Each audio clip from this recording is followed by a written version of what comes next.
Chers amis, eh bien, bonsoir. Toujours bien aussi d'échanger comme ça, c'est édifiant pour nous.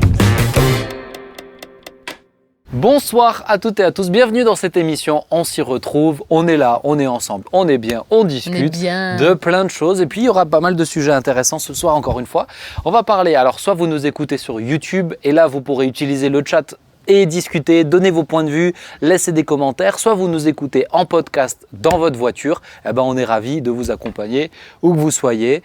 Moi je suis du genre à écouter ce genre d'émission sous ma douche, tu vois. J'ai une baffle et puis j'écoute des émissions. Enfin, je me réécoute pas moi-même ou j'écoute pas les émissions, on s'y retrouve. Je les enregistre. Écoute, laisse tomber là, tu t'en fous. Mais tu écoutes pas tes émissions du coup? Non, au début j'écoutais pour avoir un peu le ton, comprendre, mais maintenant c'est bon. Il y a une super équipe qui travaille très bien. Plus besoin de vérifier le travail, c'est très bien fait. Je leur fais confiance. Et voilà, je leur fais confiance ou on me fait remonter les erreurs. Mais non, mais ça arrive presque pas. Mais en tout cas, c'est le genre d'émission on peut écouter en audio. C'est pour ça d'ailleurs que c'est sur Spotify, Apple Music, Deezer, toutes les plateformes audio. N'hésitez pas à consommer sans modération. On va commencer, vous connaissez le principe, avec un premier sujet. Un sujet somme toute important, puisqu'on me l'a soumis, c'est sommes-nous obligés de nous soigner en tant que chrétiens? La question, elle peut prêter peut-être à sourire, mais dans la réflexion, puisque nous sommes le temple du Saint-Esprit, puisqu'on nous dit qu'on doit prendre soin de notre corps, et si on nous dit que ce traitement prend soin de notre corps dans le cadre de notre souffrance ou notre maladie, est-ce qu'on est obligé de se soigner? C'est une question qui mérite en tout cas d'être posée. Et puis voilà, je voulais avoir votre avis. Qu'est-ce que vous en pensez? Est-ce qu'on est obligé? Quelles sont les limites? Où se situe la différence entre la foi et les soins, etc. Parce que tu en as qui vont te dire, moi j'ai la foi donc je ne me soigne pas. Mais voilà, c'est un peu toutes ces questions. Je voulais juste commencer par dire, je voudrais soigner l'accueil. C'est de dire bonjour. Bonjour à tout le monde, en tout cas j'espère que vous allez bien. Jean-Marie, Nathalie, Ben. Mais il est beau, mais ça s'appelle une prise d'otage, tu vois. J'allais le dire, mais on n'a pas dit bonjour. Tu sais quoi? Pour la première fois, je me suis dit, non, cette fois-ci on va rentrer directement. Et ouais, je me suis dit pour une fois. Bon, c'est toi le chef. Pour une fois, mais voilà, maintenant que vous avez forcé le truc, on va dire bonjour. Non, on est poli, on est poli. Pour une fois, on va y aller directement, tu vois. Mais bon, alors. Bonjour, qu'est-ce qui se passe? Bonjour Jérémy. Bonjour Ben. Comment vas-tu, Jérémy? Très bien, merci. Non, mais moi j'attendais ce rituel, tu vois. Bonjour Jean-Marie. Comment vas-tu, Jean-Marie? Un peu plus bas, peut-être. Tu vois, avec son joli gilet rouge, il est toujours bon. Merci. C'est bien, on dirait le Père Noël tout le temps. C'est ça. Nathalie, comment tu vas? Bonsoir à tout le monde. J'aime beaucoup ta veste. Alors par contre, je tiens à te le dire. Ah, merci, tu c'est fais gentil. très chic. Avec quand même la classe, Nathalie. Oui, j'essaye d'être à votre niveau, quoi. Oui, bon. Pas évident d'être à votre niveau, les gars. Pas difficile de faire mieux, mais non, mais tu vas bien, Nathalie? Oui. Bon, ça va. Les présentations sont faites. Voilà. Vous êtes heureux, les salutations, tout va bien. Là, on est tout de suite soignés. Bonjour à vous, chers amis internautes. On est prêt à répondre à toutes tes questions. Donc ma question, sommes-nous obligés de nous soigner? C'est une première question, je vous la pose. Qu'en pensez-vous? C'est une très bonne question. Merci. En fait, ensuite, ce que ça me fait penser, c'est que ça voudrait dire qu'il y a des fois, on ne voudrait pas se faire soigner. Et dans ces cas-là, pourquoi? Donc, ça veut dire que la question, c'est peut-être le bénéfice-risque. Moi, je pense, par exemple, à des personnes qui sont en fin de vie, par rapport à l'acharnement thérapeutique qu'on pourrait faire. Je comprends, surtout quand on est chrétien, mais même des non-chrétiens le demandent, je comprends qu'on puisse dire « stop, on arrête les soins ». Et laissez-moi partir, quoi. Maintenant, sans arriver à ce stade-là, dans le bénéfice-risque, c'est quand même bien de se soigner. On est le temple du Saint-Esprit, c'est bien d'en prendre soin. Mais alors, c'est bien de se soigner, on est d'accord, mais est-ce qu'on est obligé? Moi, c'est ce mot-là qui me dérangeait, justement. Dans le sens, mais est-ce que vraiment on doit, justement, parce qu'on doit prendre soin de notre corps, si on nous dit ça, c'est une solution, et que effectivement il s'est avéré, je parle vraiment de soins, de choses qui sont avérées, pas des choses optionnelles. Est-ce que, Jérémy, vas-y. En tout cas, moi je trouve que c'est aussi une... Bonjour Jérémy. Non, c'est bon, on a déjà fait. Non, c'est bon, passons. Je voulais en rajouter pour les prochaines émissions au cas où que... En tout cas, je trouve que c'est aussi, alors c'est personnel, c'est une conviction. Moi, je sais que des fois, j'ai été malade et j'ai pas voulu tout de suite courir chez le médecin, dire voilà, je vais me faire soigner, je vais avoir des médicaments. C'était, je me suis mis devant Dieu et je sentais qu'il fallait que j'éprouve ma foi aussi et de m'attendre en tout cas plus à Dieu qu'à aller courir chez le médecin et avoir un traitement. Mais ça, c'était ce que je disais tout à l'heure. Où est-ce qu'elle se situe la foi au niveau du traitement ou du protocole, etc. Parce que que bien sûr qu'on veut faire confiance à Dieu, mais certains vont justifier en disant moi je ne prends pas de médicaments parce que j'ai Dieu. Est-ce que c'est toujours juste? Mais non, c'est pas toujours juste. C'est ce que j'étais en train de dire. C'est une conviction personnelle. Il y a des fois où j'ai senti qu'il fallait que je me fasse soigner. Voilà. Donc je suis allé voir mon médecin et je me suis fait soigner par mon médecin, par des médicaments et un traitement et tout ça. Et il y a des moments où je sentais que je voulais m'attendre à Dieu. Ouais. Notamment, je veux te donner un témoignage, j'avais un problème de nerf sciatique, par exemple. Hein. J'avais un problème de nerf sciatique et pendant des mois et des mois, j'avais mal, donc je dormais plus, je souffrais, j'ai dû arrêter mon travail, donc je crois pendant 4 ou 6 mois, donc ça fait longtemps, hein. 4-6 mois j'étais en arrêt. Et bien sûr, j'ai eu des traitements. Et à un moment donné, donc le dernier traitement, donc des infiltrations, ça a marché, mais tout de suite, je crois 15 jours après, c'est revenu. Et là, j'ai dit, maintenant, j'en peux plus. Et un dimanche matin, ben voilà, il y a eu un temps de prière et Dieu m'a guéri. Mais voilà, j'ai dû Est-ce que tu penses que c'est parce que tu n'as pas pris, tu as dit j'en peux plus, autrement dit je me fais plus soigner que Dieu t'a guéri, ou est-ce que Dieu aurait pu te guérir? Ah oui, mais il peut faire tout, il fait comme il veut. Mais je pense que... Mais parce que raconter comme ça, on a l'impression que du coup, bah, c'est parce que tu as dit stop pour les traitements que ça a actionné non, mais je pense que la guérison. Je reviens à cette conviction que j'avais sur le cœur, c'est que autant j'avais le désir de me faire soigner parce que ben voilà, j'ai fait ce qu'il fallait au niveau du soin, mais à un moment donné, dans mon cœur, je me suis dit maintenant, je veux plus. Stop quoi. Voilà. Basta. Donc, mais ça c'est personnel, on ne peut pas forcer quelqu'un à vouloir ou pas vouloir. Chacun doit se sentir libre par rapport à ça. Juan, Maria, moi je dirais que notre corps, bibliquement, on voit que notre corps ne nous appartient pas. Paul dit clairement, votre corps ne vous appartient pas, etc. En fait, on est dans un corps qu'on appelle le nôtre par commodité de langage, mais en fait, il nous est prêté, quoi. C'est une location. Ouais. Voilà, on est gestionnaire. Oui. Donc, si on utilise quelque chose qu'on nous prête et qui est comme un outil de travail, on est responsable de le maintenir en bon état. Si on prête à quelqu'un une camionnette pour aller travailler, il est censé en prendre soin parce que c'est son outil de travail. Donc, moi, je ferais un petit peu la différence entre prendre soin de son corps et se faire soigner. Oui. Je pense que ce n'est pas tout à fait la même chose. Je Je pense qu'on a devant Dieu, je crois qu'on a une obligation de faire ce qu'on peut, après, de faire ce qu'on peut pour se garder en bon état. Qui fonctionne bien. Voilà. L'alimentation. Mais on n'est pas obligé de suivre des soins médicaux dont on est peut-être quelquefois pour différentes raisons dont on n'est pas convaincu, dont on n'est pas persuadé, etc. Maintenant, je vais essayer de donner des exemples, parce que voilà, on a tous un point de vue, mais allez, disons à quelqu'un, il y a un cancer qui vient d'être détecté.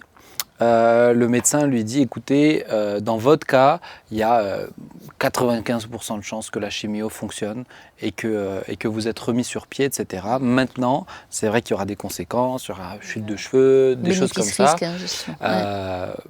Quelqu'un qui a le Seigneur, est-ce que dans un cas comme ça, il peut dire, j'ai envie de dire, est-ce que c'est juste de dire, non, je refuse de me faire soigner malgré cette garantie, toutes les preuves, Enfin, vous voyez ce que je veux dire? Oui, est-ce que là, c'est pas... est-ce que c'est... je me fais un peu... J'aime pas cette expression dans le cadre de l'émission, l'avocat du diable, mais c'était... voilà, mais il faudrait peut-être inventer une autre expression, mais est-ce que c'est pas... est-ce que c'est juste devant Dieu de dire, du coup, non, je refuse de passer par là? Moi, je pense que c'est possible de refuser des soins à n'importe quel stade, même si des fois, ce refus des soins peut sembler s'avérer avoir des conséquences dramatiques. Mais ce qui m'intéresserait plus, c'est de discuter avec la personne des motivations. Mais si maintenant, elle te dit, j'ai pas envie de perdre mes cheveux, autrement dit, j'ai pas envie de souffrir au travers du traitement. Je n'ai pas envie de souffrir par la chimio ou des choses comme ça. Parce que des fois, il y a des refus qui peuvent être, des fois, qui peuvent apparaître comme très spirituels et qui masquent seulement une peur, la peur de la médecine, Tu as des gens qui ont peur de la médecine, des médicaments, des médecins et de la douleur. Oui, c'est vrai. Alors, évidemment, c'est pas facile, quoi. Mais là, c'est pas un refus volontaire, c'est un refus lié à une peur, quoi. Oui. Mais là, le cas que je t'ai dit, quelqu'un qui dit non, je veux pas souffrir de tout ce qu'il en coûte de passer par une chimio. Ben, pour moi, c'est une décision, une conviction, mais qui doit être que, en tant que chrétien, et même simplement d'un point de vue moral, si en quelque chose je prends le risque, en mettant des guillemets, de partir plus vite, de mourir plus vite, est-ce que c'est seulement ma décision? Quel impact ça a sur mon entourage? Est-ce que je tiens compte du fait que, suivant l'âge que j'ai, les responsabilités que j'ai par rapport à des enfants, des petits-enfants, et encore plus dans le cadre d'un mariage, etc. Est-ce que je peux me permettre de décider que moi, je préfère partir, mais tant pis pour ceux qui souffrent si je pars entre guillemets un peu plus tôt. Tu vois, je pense qu'il y a aussi quand même des choses comme ça qu'on peut pas... On ne peut pas juste dire soi-même tout seul, voilà, c'est moi, puis voilà, c'est tout. Mais est-ce que Dieu pourrait nous le reprocher? Par définition, enfin, excusez-moi, je ne vais pas monopoliser. Mais si par définition, on fait quelque chose que... le plateau, s'il vous plaît. on va boire un peu d'eau. On est très à l'écoute, vas-y. Mais par définition, si on fait quelque chose dont les motivations ne sont pas bonnes, par définition, elles ne sont pas bonnes devant qui? Devant Dieu. Donc, si elles ne sont pas bonnes, le Seigneur peut nous dire, écoute, c'est pas juste. C'est chez les... Alors, je ne veux pas dire de bêtises, mais c'est chez les témoins de Jéhovah où on refuse les transfusions? Oui. Transfusion sanguine. Les témoins de Jéhovah, mais ça, par exemple, dans un cas comme celui-ci, où, là, il y a une conviction très personnelle, mais c'est un refus de soins, clairement, qui pourrait des fois être salvateur. Oui, mais c'est une conviction qui est théologique. Alors on peut ne pas être d'accord, et je ne suis pas d'accord avec le pourquoi ils sont arrivés à cette conclusion théologique. Mais à partir du moment Est-ce que tu peux peut-être juste l'expliquer en 2 phrases, par curiosité? Je sais que sur des émissions comme ça, on se dit tiens, mais pourquoi? C'est-à-dire que eux, ils prennent au sens un peu littéral l'expression que la vie est dans le sang, et qu'une transfusion sanguine, c'est quelque part une confusion avec une identité qui voilà. Donc pour eux c'est totalement c'est inacceptable. Donc moi je me dis je suis pas d'accord avec leurs convictions, mais d'un autre côté c'est leur conviction. Ouais. Mais donc quelqu'un qui... moi j'essaie de dégrossir un petit peu la discussion. Il y a de ceux qui vont refuser les soins par une conviction, et c'est leur conviction propre. Maintenant, il faut qu'ils assument jusqu'au bout, y compris devant Dieu, cette conviction. Il y en a qui vont refuser par peur, voilà. D'autres qui peuvent refuser aussi pour pas avoir l'inconfort aussi du traitement, parce que souvent les traitements, il y a les effets secondaires, etc. Mais devant tout ça, il faut qu'ils soient prêts à assumer jusqu'au bout cette décision. Maintenant, il y a ceux qui vont refuser, et c'est un peu ce que tu disais, Jérém, je dirais, pour motif plus spirituel ou... Alors, je vais le dire comme ça. La main de Dieu. Ouais. Ce que je veux dire par là, c'est que certains, parce qu'ils ne veulent pas le traitement, ils disent « moi, j'ai la foi ». Et peut-être juste s'arrêter sur ça une seconde. Est-ce que c'est vraiment ça, avoir la foi, ou est-ce que la foi, elle ne peut pas se produire dans le traitement aussi, etc. Et tu sais, ça me fait penser au verset, Paul à Timothée, qui lui demande de prendre un peu de vin. Ça lui fera du bien pour son estomac. Donc Paul, il conseille ça à Timothée, quoi. Et ça, c'est un traitement, finalement, qu'il lui conseille. C'est de l'aubaine. Moi, elle a dit ça m'a demandé à moi qui peut se transformer. On ne va pas révéler les secrets de tournage. Donc, a fortiori, c'est pas moins spirituel de se faire soigner, quoi. Ouais. Mais moi, je me dis, quand il y a un traitement qui nous est proposé pour une maladie, et quand on nous dit ce traitement peut à 90% vous soigner, je veux dire, je trouve que c'est dommage de ne pas profiter de ce traitement et de ne pas accepter la solution qui nous est proposée. Maintenant, chacun est libre, comme le disait Jean-Marie, chacun est libre de faire ce qu'il veut.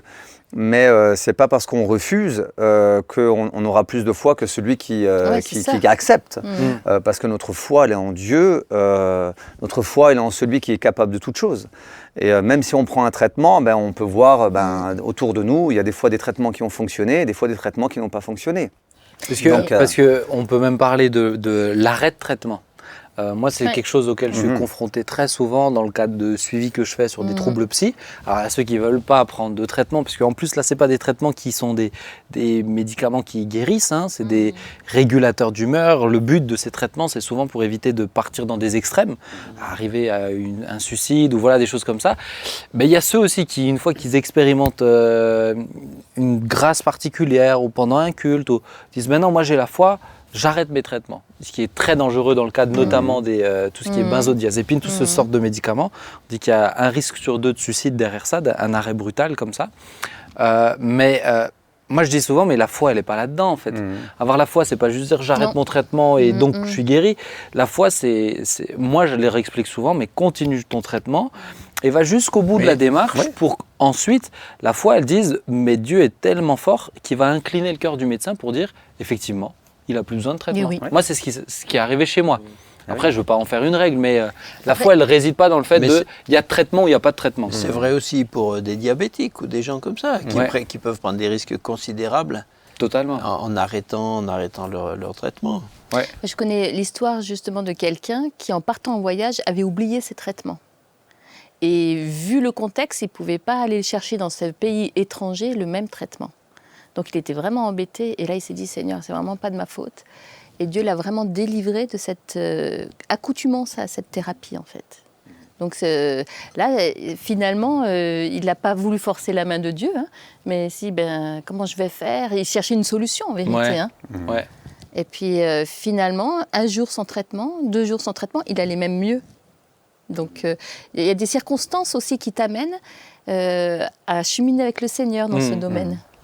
Mais moi je comprends aussi que des fois, parce que si on regarde un tout petit peu en arrière, la médecine, en tout cas la médecine moderne, qui est surtout en Occident pharmaceutique, qui est de la médecine, de la pharmacie chimique. Oui, c'est de l'allopathie. Voilà, c'est de la chimie, on n'est plus dans le... Mais c'est quand même relativement récent. Pendant des siècles et des siècles, les gens se soignaient finalement oui, et finalement très peu, quoi. Hein. Oui. Alors, pourquoi est-ce qu'aujourd'hui, parce que ces moyens existent, pourquoi est-ce que ce serait obligatoire et immoral de pas en user, alors que par ailleurs, les générations précédentes n'en disposaient pas. Donc, on s'aperçoit aussi qu'il y a quand même aujourd'hui une certaine dépendance. Enfin, l'homme occidental est très très dépendant de la médecine moderne et finalement on peut se dire, mais est-ce que ça ne devient pas quand même aussi une sorte de béquille, au lieu finalement on ne lutte plus, des tas de gens... Vrai. Alors je suis d'accord, on ne peut pas forcer la foi et fabriquer de la foi, mais d'un autre côté, si on abdique de lutter par la foi, la foi va pas se développer non plus. Moi, je comprends pas tout le temps. Enfin, je comprends pas. Je vais le dire comme ça. Je comprends pas les chrétiens, les frères et sœurs, qui automatiquement vont prendre un médicament. Dans le sens, le réflexe, voilà, il n'y a même pas de prière avant, il n'y a même pas de est-ce que tu peux venir prier, etc. Moi, je dois dire que j'ai eu la chance d'être dans une famille où on est malade et je le vis encore aujourd'hui maintenant dans ma famille à moi. Bon, d'abord on prie et ensuite on regarde. Maintenant, quand j'ai une migraine terrible, je prie et puis qu'au bout d'un certain temps, j'ai quand même un peu de temps au Seigneur, s'il veut me toucher sans le médicament et qu'il ne se passe rien, je ne vais pas dire Seigneur, tu m'as abandonné, je vais me débrouiller moi-même. Je remercie le Seigneur pour le Doliprane qu'il a mis entre mes mains aussi. Mais c'est vrai que cette tendance à chercher la solution au travers du traitement, et uniquement au travers du traitement, peut aussi être un piège. La marche par la foi, pour moi, elle est plus même dans mon cœur vis-à-vis de pourquoi je le prends, comment je le prends. Oui. Le problème, c'est pas de prendre un médicament, le problème, c'est d'oublier Dieu. C'est ça. C'est ça. Et en même temps, moi, je me dis, mais jamais, moi, je dirais à quelqu'un de ne pas prendre un traitement ou de ne pas prendre un médicament. Je dirais, les gens sont libres de le prendre ou de ne pas le prendre. Mais après, c'est personnellement. C'est après, chacun de nous, on agit comme on veut. Mais je dirais jamais à quelqu'un, arrête ton traitement, ne prends pas ton traitement. Mais non, ça, on ne peut pas faire. C'est dangereux. Ça, c'est dangereux. Selon le traitement, ça peut mais être souvent, on a pu entendre ces choses-là. Que même des pasteurs ont dit, non, maintenant, par la foi, arrête ton traitement, machin. Mais non, ça, c'est pas possible. Mais ça ne se pratique pas à la porte ouverte. Non. Voilà. Non, et puis et je dirais de moins en moins quand même. Il y a eu des dérives, mais j'ai l'impression qu'elles sont quand même. Il y a eu des décès. Oui. Donc, non, c'est. Mais j'ai l'impression que c'est. C'était un petit sujet intéressant, je trouve. Hein. Mais oui. Mais oui. C'est bien. Qui mérite On va d'être- continuer.